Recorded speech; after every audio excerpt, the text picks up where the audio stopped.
Ritengo che questa mostra sia fondamentale e importante per Palazzo Ferrofini perché continua l'indagine sul contemporaneo, iniziata qualche anno fa, e trovo che l'apertura di Palazzo Ferrofini verso il mondo sia davvero proficua, perché non solo è un modo per mostrare i propri tesori, ma è un modo per indicare l'arte come via di bellezza e nel caso di Nancy Gain anche di terapia interiore.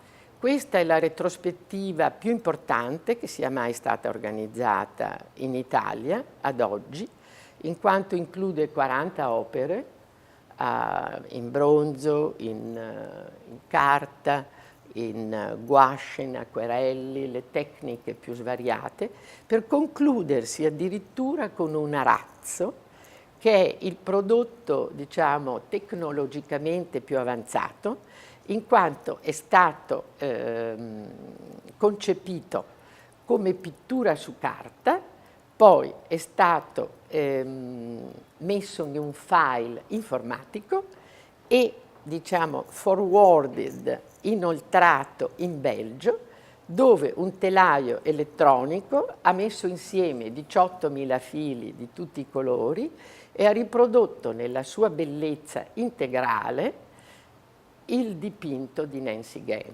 per cui è un arazzo 3D.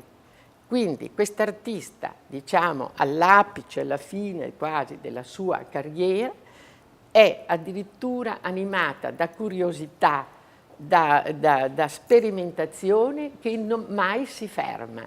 E abbiamo deciso appunto di concludere la mostra accanto all'arazzo, diciamo, accanto al bassorilievo del Canova in gesso, con un bassorilievo tessile di Nancy Gain come messaggio della contemporaneità della grande arte. The exhibition covers many years, a taste of one decade or another. And we're finishing with the most recent work from the Patagonia series. And behind me are the rain bars, a sample of the rain bars. And this has been, I've done work on paper as well as on canvas. I am a San Francisco woman, born and raised in San Francisco, where the water is always an important part of our life.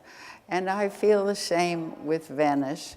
I'm sure that we all have had the pleasure of experiencing a very foggy morning and a beautiful sunshine and water. It has been a great privilege to be able to share our similar environments. And that brings me to the environment and how important it is for us all.